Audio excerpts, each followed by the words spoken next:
कहानी का शीर्षक रात को सोने से पहले यह एक शब्द बोलो सम्यक। एक आत्मा की यात्रा गौतम बुद्ध की दृष्टि से अध्यायों में विभाजित गूढ़ प्रेरणादायक बौद्ध शिक्षाओं पर आधारित।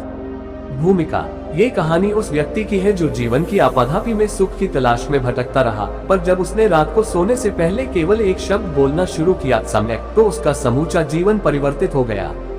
ये कहानी केवल आत्मिक परिवर्तन की यात्रा नहीं है, यह एक ध्यान की लौ है जो हर पाठक को अपनी अंतरात्मा के साथ जोड़ती है। अध्याय 1, उलझा हुआ जीवन। वाराणसी का व्यापारी चंद्रदत्त उम्र 50 के पार, जीवन की हर भौतिक वस्तु से परिपूर्ण था, विशाल भवन, संपत्ति, परिवार। परंतु रात को जब वह अकेले अपने कक्ष में जाता, नींद आंखों से कोसों दूर रहती। उसकी पत्नी पूछती, क्या बात है? वह हंस देता, बस ऐसे ही। लेकिन भीतर ही भीतर कोई प्रश्न उसे घुन की तरह खा रहा था, क्या यही जीवन है? और इसके बाद क्या? अध्याय 2, एक संयोग। एक दिन चंद्रदत्त की मुलाकात एक वृद्ध भिक्षु से हुई, जिनकी आंखों में अपार शांति थी। आपके चेहरे पर ऐसी शांति क्यों है? भिक्षु मुस्कुराया, क्योंकि मैं हर रात सोने से पहले केवल एक शब्द बोलता हूँ, सम्यक। ये कैसा शब्द है? ये बुद्ध का दिया हुआ मंत्र है। सम्यक दृष्टि, सम्यक संकल्प, सम्यक वाणी, सम्यक आचरण, सम्यक जीवन। अध्याय 3, सम्यक क्या है? भिक्षु ने समझाया, सम्यक का अर्थ है सही, संतुलित, सुसंगत। ये शब्द मन को दिशा देता है। जब तुम रात को इसे बोलते हो तो अपने पूरे दिन का मूल्यांकन करते हो। क्या मेरी दृष्टि सही थी? क्या मेरे वचन किसी को दुख तो नहीं पहुंचा गए? क्या मेरे कर्म सही थे? चंद्रदत्त ने सिर झुका लिया, मैंने तो कभी यह सोचा ही नहीं। अध्याय 4, अभ्यास की शुरुआत। उस रात चंद्रदत्त ने पहली बार सम्यक शब्द बोला। एक गहरी शांति ने उसे घेर लिया। उसने आंखें बंद की और अपने दिन को दोहराया। मैंने नौकर को डांटा, बेटे को अनसुना किया, एक अधूरी माफी मन में रह गई। दूसरे दिन से उसने बदलना शुरू किया। अब वह बोलने से पहले रुकता, क्रोधित होने से पहले सोचता, सुनने से पहले ध्यान देता। अध्याय 5, परिवर्तन की लहर। महीनों बीते और चंद्रदत्त के भीतर का संसार बदल गया। उसके चेहरे पर शांति दिखने लगी। उसके मित्र पूछते, तुम्हारे भीतर यह उजास कहाँ से आया? वह कहता, मैं रात को सोने से पहले एक शब्द बोलता हूँ, बस एक शब्द, हाँ, सम्यक। अध्याय 6, सम्यक जीवन का रहस्य। एक दिन उसने भिक्षु से फिर प्रश्न किया, क्या ये शब्द ही काफी है? भिक्षु बोले, शब्द तो केवल द्वार है, असली यात्रा तो भीतर शुरू होती है। बुद्ध कहते हैं, सम्यक दृष्टि इक्वल सही समझ, सम्यक संकल्प इक्वल सही निर्णय, सम्यक वाक इक्वल सही वाणी, सम्यक कर्म इक्वल सही आचरण, सम्यक आजीविका इक्वल सही जीवन यापन, सम्यक प्रयास इक्वल सही प्रयत्न, सम्यक स्मृति इक्वल सही जागरूकता, सम्यक समाधि इक्वल सही ध्यान। इन 8 पथों पर चलकर ही तुम निर्वाण तक पहुंच सकते हो। अध्याय 7, अंत नहीं, शुरुआत है। वर्षों बाद चंद्रदत्त एक भिक्षु बन गया। उसका नाम था सम्यक धीरो। उसने एक विहार बनाया जहां लोग आते, ध्यान करते और केवल एक अभ्यास सीखते। रात को सोने से पहले एक शब्द बोलो सम्यक। ये कहानी उस व्यक्ति की नहीं, हर उस आत्मा की है जो अंधकार से प्रकाश की ओर जाना चाहती है। सम्यक कोई चमत्कारी शब्द नहीं, बल्कि एक दर्पण है जो हर रात तुम्हें दिखाता है कि तुम क्या थे और क्या बन सकते हो। यदि तुम भी जीवन में शांति चाहते हो तो आज से हर रात आंखें बंद करके कहो सम्यक, और देखो कैसे जीवन बदलने लगता है। भाग 2, सम्यक ध्यान की शक्ति। एक जीवन की परत दर परत आत्मदर्शन की यात्रा। अध्याय 1, ध्यान का पहला दिन। विहार की कुटिया में बैठे सम्यक धीरो पूर्व में चंद्रदत्त ने अपने शिष्यों से कहा, आज से हम केवल एक अभ्यास करेंगे, सम्यक ध्यान, जो बुद्ध का दिया 8वां मार्ग है। शिष्य बोले, गुरुवर ये कैसे करें? धीरो मुस्कुराए, जब तुम सांस लो तो केवल सांस को देखो, जब विचार आए उन्हें रोको मत, उन्हें देखने दो जैसे बादल बहते हैं। फिर जब रात आए केवल सम्यक कहकर सो जान। अध्याय 2, आंतरिक युद्ध। धीरो जब ध्यान में बैठता तो कई साल पुराने भाव उठते। मैंने व्यापार में धोखा दिया, मैंने बेटे की बातें अनसुनी की, मेरे अंदर अभी भी वासना की चिंगारी है। वह घबरा जाता, पर बुद्ध की वाणी गूंजती। ध्यान वह अग्नि है जिसमें आत्मा की सारी अशुद्धियां जलती हैं। धीरो ने घबराना छोड़ दिया, अब वह सब देखता, स्वीकार करता और छोड़ता। अध्याय 3, सम्यक ध्यान का प्रभाव। धीरे धीरे उसका ध्यान गहरा होने लगा। जहां पहले घंटे भर बैठना कठिन था, अब वह घंटों चुप बैठ सकता था। उसकी आंखें खुली होती पर भीतर मौन चलता। कोई विचार नहीं, कोई पहचान नहीं, सिर्फ शुद्ध बुद्ध। वह कहता, सम्यक ध्यान वो दीपक है जो आत्मा की गहराई में रखी हर स्मृति को उजागर करता है। अध्याय 4, शिष्यों का परिवर्तन। धीरो के 4 मुख्य शिष्य थे। 1, अभय जो क्रोध से ग्रस्त था। 2, मृदुला जो पुराने दुख में बंधी थी। 3, संजीव जिसे भय सताता था। 4, ब्रजेश जो अहंकार से भरा था। धीरो ने उन्हें केवल यही सिखाया, रात को सम्यक बोलो और सुबह ध्यान करो। 6 महीने बाद अभय शांत हो गया, मृदुला मुस्कुराने लगी, संजीव निर्भय हो गया और ब्रजेश नम्र। अध्याय 5, निर्वाण की छाया। धीरो अब वृद्ध हो चला था। एक दिन उसने सबको बुलाया, अब मेरी देह साथ नहीं देगी, पर मैंने जो सम्यक के माध्यम से पाया वो तुम्हें दे रहा हूँ। उसने अंतिम बार आंखें बंद की और शब्द कहा, सम्यक, और उसी क्षण उसकी देह शांत हो गई, पर उसका चेहरा अद्भुत तेज से दमक रहा था, जैसे किसी ने अभी अभी पूर्ण प्रकाश देखा हो। एक शब्द, एक दीपक। धीरो चला गया, पर उसके शिष्य अब नए धीरो बने। हर रात्रि विहार में केवल एक मंत्र गूंजता, सम्यक, और उन शब्दों में बुद्ध की अनुगूंज होती, शांति, संतुलन और निर्वाण की आहट। अगर तुम इस संसार के दुखों से ऊपर उठना चाहते हो तो आज रात सोने से पहले यह एक शब्द बोलो, सम्यक, फिर आंखें बंद करो और भीतर जो उठे उसे बस देखो। तुम बदल जाओगे। आपकी रुचि और जिज्ञासा वाकई बहुत सुंदर है। अब प्रस्तुत है इस श्रृंखला का भाग 3, सम्यक वाणी, वह शब्द जो भाग्य बदल देता है। भाग 3, सम्यक वाणी, वह शब्द जो भाग्य बदल देता है। अध्याय 1, शब्द की धार। धीरो पूर्व में चंद्रदत्त के जाने के बाद उनके शिष्य संजीव अब नए आचार्य बने। एक दिन एक व्यक्ति रोता हुआ विहार में आया, गुरुवर, मेरी वाणी ने मेरा घर उजाड़ दिया। मैंने गुस्से में पत्नी से कह दिया कि वह मेरी जिंदगी का बोझ है। अब वह छोड़कर चली गई। मेरे बच्चे मुझसे डरते हैं। संजीव ने कहा, बुद्ध ने कहा था, वाणी अग्नि है या अमृत, ये वक्त तय नहीं करता, मन की शुद्धता तय करती है। तुम्हें सम्यक वाणी का अभ्यास करना होगा। अध्याय 2, सम्यक वाणी क्या है। संजीव ने सब शिष्यों को एकत्र कर समझाया। सम्यक वाणी के 4 अंग हैं। 1, सत्य बोलना। 2, प्रिय बोलना। 3, समय पर बोलना। 4, कल्याणकारी बोलना। यदि तुम्हारा वचन सत्य है लेकिन कटु है, वह हिंसा है। यदि प्रिय है लेकिन झूठ, वह भ्रम है। यदि सही है लेकिन समय अनुचित, वह व्यर्थ है। और यदि कल्याण नहीं करता तो वह केवल शोर है। अध्याय 3, अभ्यास की चुनौती। शिष्य मृदुला ने कहा, गुरुवर, मैं तो चुप रहना चाहती हूँ, कहीं कुछ गलत न कह दूं। संजीव मुस्कुराया, चुप रहना भी वाणी का एक रूप है, पर बुद्ध ने कहा, यदि तुम्हारा मौन भी करुणा से रहित है तो वह भी हिंसा है। क्या करें? रात को सोने से पहले अपने शब्दों का स्मरण करो और कहो, क्या मेरी वाणी सम्यक थी? फिर वह एक शब्द कहो, सम्यक, और नींद में प्रवेश करो।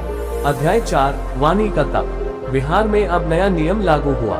प्रत्येक शिष्य दिन में 3 बार मौन रखता और जब बोलता तो पहले भीतर कहता, क्या ये वचन सम्यक है? धीरे धीरे एक नया चमत्कार हुआ। बोलने की मात्रा घटी, शांति बढ़ी और वाणी में वजन आ गया। अब जब कोई भी शिष्य बोलता तो सुनने वाला भीतर तक सुनता, क्योंकि वह वाणी बुद्ध की दीक्षा जैसी होती। अध्याय 5, वाणी और भाग्य।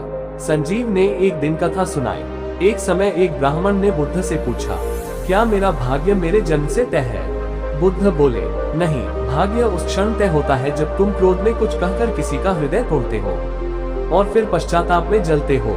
तो मैं क्या करूं? बुद्ध बोले, रोज रात को अपने शब्दों को देखो और सम्यक वाणी का अभ्यास करो, धीरे धीरे भाग्य स्वयं बदल जाएगा।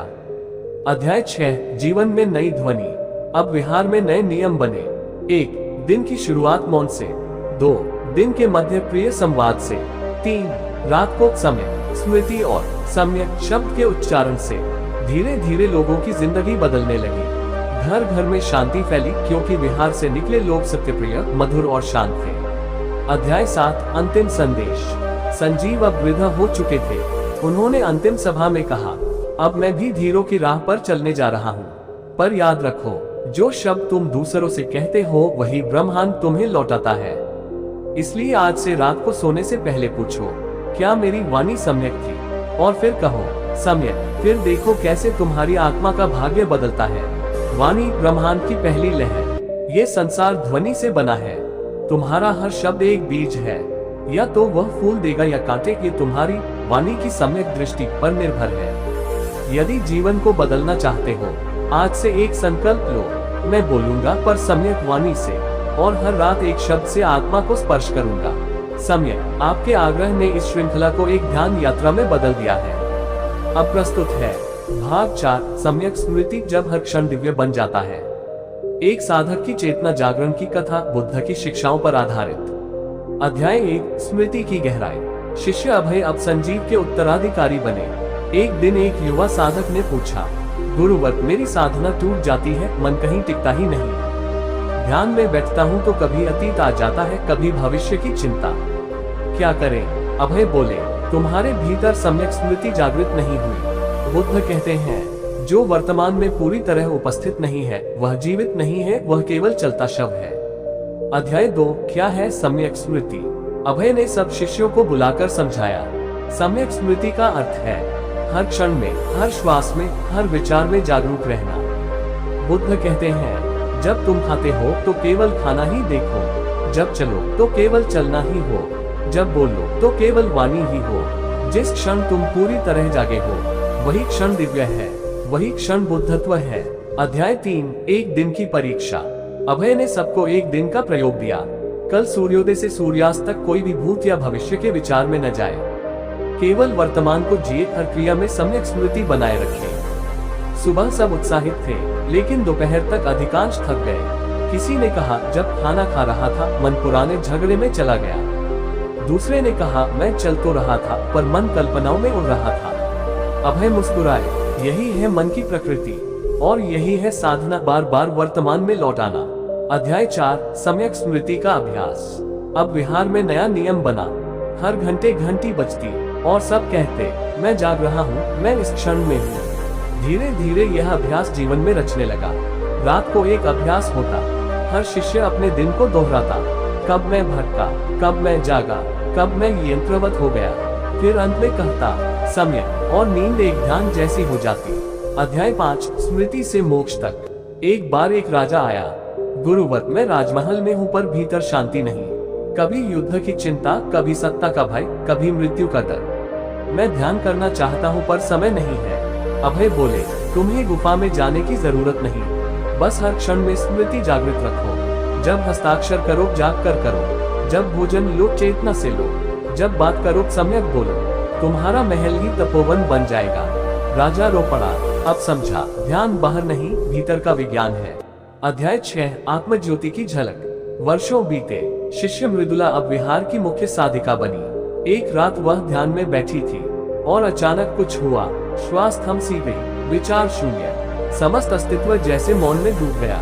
वह आंखें खोलकर मुस्कुराए, आज पहली बार मैं पूरी तरह वर्तमान में थी। आज पहली बार मैंने स्वयं को देखा। यही है सम्यक स्मृति की शक्ति, आत्मज्योति की पहली झलक। अध्याय 7, अंतिम निर्देश। अभय वृद्ध हो चुके थे। उन्होंने अंतिम सभा में कहा, जब भी तुम सोने जाओ एक क्षण ठहरो, अपने पूरे दिन को देखो, कहाँ तुम जगे थे, कहाँ सोए थे।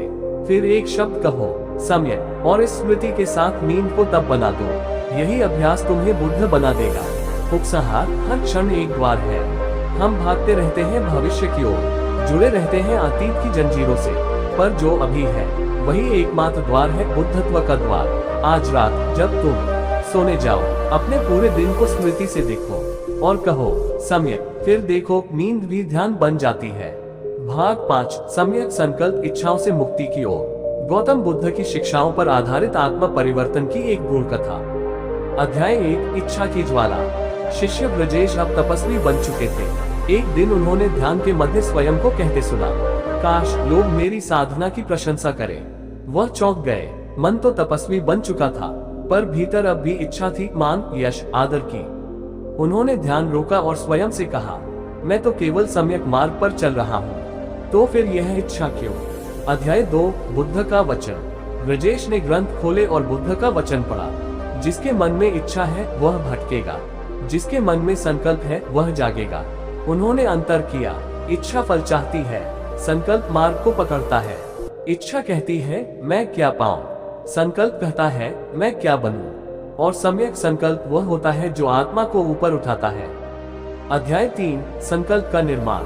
अब ब्रजेश ने प्रत्येक शिष्य को एक अभ्यास दिया। हर रात्रि सोने से पहले केवल 3 प्रश्न पूछो। 1, आज मेरा मुख्य संकल्प क्या था? 2, क्या वह संकल्प आत्मिक था या भौतिक? 3. क्या मैं उससे जुड़ा रहा? फिर केवल एक शब्द कहो, सम्यक, और उसी भावना में सो जाओ। अध्याय 4, इच्छा और संकल्प का द्वंद्व। एक दिन एक युवती आई। गुरुवर, मैं चाहती हूँ मेरा पुत्र बड़ा विद्वान बने। मैं चाहती हूँ मेरा पति मुझे प्रेम दे। मैं चाहती हूँ मेरे शत्रु नष्ट हो जाएं। ब्रजेश बोले, तुम इच्छाओं से बनी हो। इच्छा कभी पूरी नहीं होती, वह केवल बदलती है। तो क्या चाहना गलत है? चाहना नहीं, चिपक जाना गलत है।